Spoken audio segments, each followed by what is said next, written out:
Hi ಎಲ್ರಿಗೂ ನಮಸ್ಕಾರ. ನಾನು ನಿಮ್ಮ ಮಂಜುನಾಥ್, ಮೋಟಿವೇಶ್ನಲ್ ಸೆಲೆಬ್ರೇಟರ್. ಎಕ್ಸಾಮ್ ಹತ್ರ ಬಂತು, ನಾನು ಇನ್ನೂ ಓದಿ ಮುಗಿಸೇ ಇಲ್ಲ. ಎಕ್ಸಾಮ್ ಬರೀ ಇನ್ನು 2-3 ತಿಂಗಳ ಇದೆ ಅಷ್ಟೇ. ನಾನು ಈಗೇನು ಮಾಡೋದು ಅಂತ ನಿಮ್ಮಲ್ಲಿ ಭಯ ಇರುತ್ತೆ. ಆ ಭಯದಿಂದ ನಿಮ್ಮಲ್ಲಿ ಸ್ಟ್ರೆಸ್ ಕೂಡ ಜಾಸ್ತಿ ಆಗ್ತಾ ಇರುತ್ತೆ.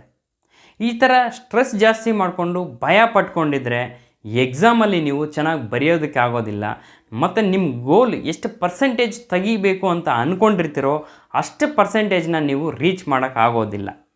ನೀವು ಎಕ್ಸಾಮು ಭಯ ಇಲ್ಲದೆ ಆರಾಮಾಗಿ ಬರೀಬೇಕು, ನೀವೀಗ ಚೆನ್ನಾಗಿ ಓದಬೇಕು ಅಂದರೆ ಮೊದಲಿಗೆ ನಿಮ್ಮ ಮೈಂಡ್ ಸೆಟ್ನ ಸ್ಟ್ರಾಂಗ್ ಮಾಡ್ಕೊಳ್ಬೇಕು.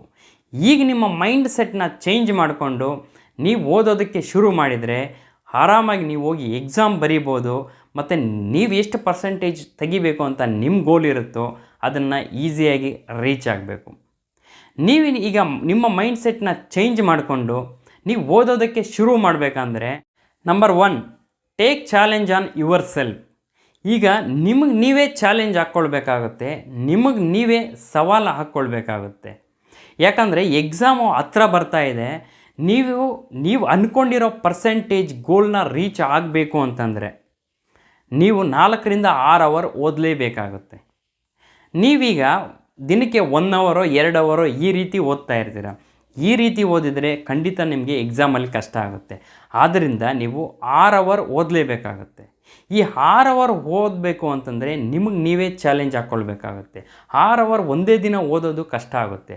ಅದಕ್ಕೋಸ್ಕರ ಏನು ಮಾಡಬೇಕಂದ್ರೆ ಒಂದೊಂದು ದಿನಕ್ಕೆ 1 ಅವರ್ ಇನ್ಕ್ರೀಸ್ ಮಾಡ್ಕೊಳ್ತಾ ಹೋಗಿ 6 ದಿನದಲ್ಲಿ ನೀವು 6 ಗಂಟೆ ಓದೋರ ಥರ ಆಗ್ತೀರ. ಅಥವಾ ನಿಮ್ಗೆ ಅದೂ ಕಷ್ಟ ಅನಿಸಿದರೆ ಒಂದು ದಿವಸಕ್ಕೆ ಅರ್ಧ ಗಂಟೆನಾದರೂ ಜಾಸ್ತಿ ಮಾಡ್ಕೊಳ್ತಾ ಹೋಗಿ 12 ದಿನದಲ್ಲಾದರೂ ನೀವು 6 ಅವರ್ ಓದೋ ಥರ ಆಗ್ತೀರ. ಈ ರೀತಿ ನಿಮ್ಮ ಮೇಲೆ ನೀವು ಚಾಲೆಂಜ್ ಮಾಡಿಕೊಳ್ದೇ ಇದ್ದರೆ ನೀವು ದಿನಕ್ಕೆ 1 ಅವರ್ 2 ಅವರ್ ಈ ರೀತಿಯೇ ಓದ್ಕೊಂಡಿದ್ಬಿಡ್ತೀರ. ಎಕ್ಸಾಮ್ ಕೂಡ ಹತ್ರ ಬಂದ್ಬಿಡುತ್ತೆ. ಅದಕ್ಕೋಸ್ಕರ ಇದು ಈಗ ಸಮಯ ಏನಂದರೆ ನಿಮಗೆ ನೀವೇ ಕಾಂಪಿಟೇಟರ್. ನಿಮ್ಮ ಮೇಲೆ ನೀವೇ ಚಾಲೆಂಜ್ ಹಾಕ್ಕೊಂಡು ನಾನು 6 ಅವರ್ ಓದ್ತೀನಿ ಅಂತಂದ್ಬಿಟ್ಟು ಚಾಲೆಂಜ್ ಹಾಕ್ಕೊಂಡು ನೀವು ಓದೋದಕ್ಕೆ ಶುರು ಮಾಡಿದರೆ ಖಂಡಿತ ನೀವು ರೀಚ್ ಆಗ್ತೀರ. ಈ 6 ಅವರ್ ಓದೋ ಪ್ರೋಸೆಸ್ಸಲ್ಲಿ ನೀವು ಒಂದು 3-4 ಅವರ್ ಓದೋಷ್ಟೊತ್ತಿಗೆ ನಿಮಗೆ ಪ್ರೌಡ್ ಫೀಲ್ ಆಗುತ್ತೆ. ಯಾಕಂದರೆ ಮುಂಚೆ ನಾನು 1 ಅವರು ಅಥವಾ 2 ಅವರ್ ಅಷ್ಟೇ ಓದ್ತಾ ಇದ್ದೆ. ಈಗ ನಾನು 4 ಅವರ್ ಓದ್ತಾ ಇದ್ದೀನಿ ಅಂದರೆ ನಿಮಗೆ ಖುಷಿ ಆಗುತ್ತೆ. 4 ಅವರ್ ಓದೋನಿಗೆ 5 ಅವರ್ ಓದೋದು ಏನು ಕಷ್ಟ ಅನಿಸಲ್ಲ, 6 ಅವರ್ ಓದೋದು ಏನು ಕಷ್ಟ ಅನಿಸೋದಿಲ್ಲ. ಅದಕ್ಕೋಸ್ಕರ ನಿಮ್ಮ ಮೇಲೆ ನೀವೇ ಚಾಲೆಂಜ್ ಹಾಕ್ಕೊಂಡು ಈಗ ನೀವು ಓದೋದಕ್ಕೆ ಸ್ಟಾರ್ಟ್ ಮಾಡಿ. ಖಂಡಿತವಾಗಿಯೂ ನೀವು ಒಂದು ದಿನದಲ್ಲಿ 6 ಗಂಟೆ ಓದ್ತೀರ. ಅದೇ ರೀತಿ ನೀವು ಅಂದ್ಕೊಂಡಿರೋ ಅಷ್ಟು ಪರ್ಸೆಂಟೇಜ್ ಗೋಲ್ನ ರೀಚ್ ಆಗ್ತೀರ. Number 2, don't blame the situations. ನೀವು ಯಾಕೆ ಓದ್ತಾ ಇಲ್ಲ ಅಂದರೆ ಅದಕ್ಕೆ ಹಲವಾರು ಕಾರಣಗಳನ್ನ ಕೊಡ್ತಾ ಹೋಗ್ತೀರಿ. ನನಗೆ ಟೈಮ್ ಸಾಕಾಗ್ತಾ ಇಲ್ಲ, ಅಥವಾ ನಮ್ಮ ಮನೇಲಿ ಸಮಸ್ಯೆಗಳಿದೆ, ನಮ್ಮ ಪರಿಸ್ಥಿತಿಗಳು ಸರಿ ಇಲ್ಲ, ಈ ರೀತಿ ಏನೋ ಒಂದು ಕಾರಣ ಹೇಳ್ಕೊಂಡು ಓದದೆ ಸುಮ್ಮನೆ ಇದ್ಬಿಟ್ಟಿರ್ತೀರಿ. ಆದರೆ ಈಗ ಆ ಸಿಚುವೇಶನ್ಸ್ನ ಬ್ಲೇಮ್ ಮಾಡೋ ಟೈಮ್ ಅಲ್ಲ. ಈಗ ಎಕ್ಸಾಮ್ ಹತ್ರ ಬಂದಿದೆ, ಅದಕ್ಕೋಸ್ಕರ ಇದು ಓದೋ ಟೈಮ್. ಈಗ ಓದಲೇಬೇಕು. ನೀವು ಆ ಸಿಚುವೇಶನ್ಸ್ನ ಬ್ಲೇಮ್ ಮಾಡ್ಕೊಳ್ತಾ ಇದ್ದರೆ ಆ ಬ್ಲೇಮಿಂಗ್ಸ್ ಬಂದು ನಿಮ್ಮ ಎಕ್ಸಾಮಲ್ಲಿ ನಿಮಗೆ ಹೆಲ್ಪ್ ಮಾಡೋದಿಲ್ಲ. ಅದರ ಬದಲು ಆ ಬ್ಲೇಮ್ ಮಾಡೋದನ್ನ ಸ್ಟಾಪ್ ಮಾಡಿ, ಆ ಸಿಚುವೇಶನ್ಸ್ ಏನೇ ಇರಲಿ ಅದನ್ನು ಫೇಸ್ ಮಾಡಿ ನೀವು ಆದಷ್ಟು ಓದೋದಕ್ಕೆ ಶುರು ಮಾಡಿ. ಆ ರೀತಿ ಕಷ್ಟದ ಪರಿಸ್ಥಿತಿಗಳು ಎಲ್ರಿಗೂ ಇರ್ತವೆ. ಆದರೆ ನಾನು ಓದಲೇಬೇಕು ಅಂತ ಇದ್ದರೆ ಆ ಸಿಚುವೇಶನ್ಸ್ನ ನೀವು ಬ್ಲೇಮ್ ಮಾಡೋಕ್ಕೆ ಹೋಗೋದಿಲ್ಲ, ಓದೋದಕ್ಕೆ ಶುರು ಮಾಡ್ತೀರ. ಯಾಕಂದರೆ ನಿಮಗೆ ಎಕ್ಸಾಮ್ ಮುಗಿದ ಮೇಲೆ, ರಿಸಲ್ಟ್ ಬಂದ ಮೇಲೆ ನಿಮ್ಮ ಪರ್ಸೆಂಟೇಜ್ ಎಷ್ಟು ಅಂತ ಕೇಳ್ತಾರೆ ಹೊರತು ನಿಮಗೆ ಎಕ್ಸಾಮ್ ಮುಂಚೆ ಏನು ಸಿಚುವೇಶನ್ ಇತ್ತು, ಇಷ್ಟು ಕಡಿಮೆ ಬರೋದಕ್ಕೆ ಏನು ಸಿಚುವೇಶನ್ ಇತ್ತು ಅಂತ ಯಾರೂ ಕೇಳೋದಿಲ್ಲ. ಅಥವಾ ನೀವೇ ಹೇಳೋಕ್ಕೋದ್ರೂ ಆ ಸಿಚುವೇಶನ್ಸ್ನ ಕೇಳೋದಕ್ಕೆ ಯಾರೂ ರೆಡಿ ಇರೋದಿಲ್ಲ. ಅದಕ್ಕೋಸ್ಕರ ಸಿಚುವೇಶನ್ಸ್ನ ಬ್ಲೇಮ್ ಮಾಡೋಕ್ಕೆ ಹೋಗಬೇಡಿ. ಈಗ ನಿಮಗೆ ಓದೋ ಟೈಮ್, ಎಕ್ಸಾಮ್ ಹತ್ರ ಬರ್ತಾಯಿದೆ ಅಂದರೆ ನೀವು ಆದಷ್ಟು ಚೆನ್ನಾಗಿ ಓದಿ. ನೀವು ಚೆನ್ನಾಗಿ ಓದಿದರೆ ಅದು ಎಕ್ಸಾಮಲ್ಲಿ ನೀವು ಚೆನ್ನಾಗಿ ಬರೆಯೋ ರೀತಿ ಮಾಡುತ್ತೆ.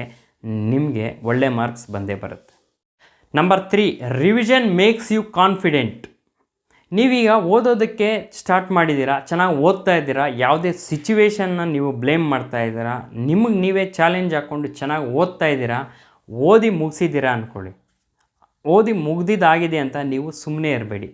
ಓದಿದ್ದನ್ನು ಮತ್ತೆ ರಿವಿಷನ್ ಮಾಡ್ತಾಯಿರಿ.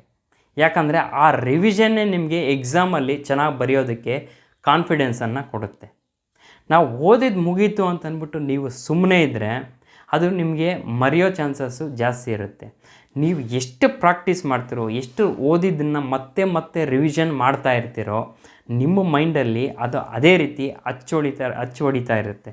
ಅದಕ್ಕೋಸ್ಕರ ಅದು ನೀವು ಜಾಸ್ತಿ ಓದಿದಷ್ಟು ನಿಮಗೆ ಆ ವಿಷಯದ ಬಗ್ಗೆ ನಾಲೆಡ್ಜು ಜಾಸ್ತಿ ಆಗ್ತಾ ಇರುತ್ತೆ.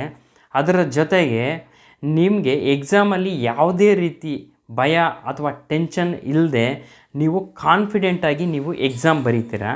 ಇರೋದು 3 ಅವರ್ ಎಕ್ಸಾಮ್. ಆ 3 ಅವರ್ ಎಕ್ಸಾಮಲ್ಲಿ ನೀವು ಕಾನ್ಫಿಡೆಂಟಾಗಿ ಆರಾಮಾಗಿ ನೀವು ಬರಿಬೇಕು ಅಂದರೆ ನೀವು ಮಾಡಿದ್ದ ರಿವಿಷನ್ನೇ ನಿಮಗೆ ಎಲ್ಪ್ ಆಗೋದು. ಅದಕ್ಕೋಸ್ಕರ ಓದಿದ್ದು ಮುಗೀತು ಅಂತ ಯಾವುದೇ ಕಾರಣಕ್ಕೆ ಸುಮ್ಮನೆ ಇರದೆ ಓದೋದನ್ನು ಕಾನ್ಸಂಟ್ರೇಷನ್ನಾಗಿ ಓದೋದನ್ನು ತುಂಬ ಇಂಟ್ರೆಸ್ಟ್ ಕೊಟ್ಟು ಓದಿ. ಆ ರೀತಿ ಓದಿದರೆ ನಿಮಗೆ ಓದಿದ್ದು ಚೆನ್ನಾಗಿ ಅರ್ಥನೂ ಆಗುತ್ತೆ, ಎಕ್ಸಾಮಲ್ಲಿ ಚೆನ್ನಾಗಿ ನಿಮಗೆ ನೆನಪಲ್ಲೂ ಬರುತ್ತೆ. ಅದಕ್ಕೋಸ್ಕರ ಓದಿದ್ದು ಮುಗಿದ ಮೇಲೆ ರಿವಿಷನ್ ಮಾಡೋದನ್ನು ಮರಿಬೇಡಿ. ಆದಷ್ಟು ರಿವಿಷನ್ ಮಾಡ್ತಾಯಿರಿ, ಇನ್ನೂ ನೀವು ಎಕ್ಸಾಮ್ಗೆ ಪರ್ಫೆಕ್ಟಾಗಿ ಅಂತ ಹೇಳ್ತಾ ಈ ವಿಡಿಯೋ ಮುಗಿಸ್ತಾ ಇದ್ದೀನಿ. ಈ ವಿಡಿಯೋನ ಎಂಡ್ ತನಕ ನೋಡಿದ್ದಕ್ಕೆ ಧನ್ಯವಾದಗಳು.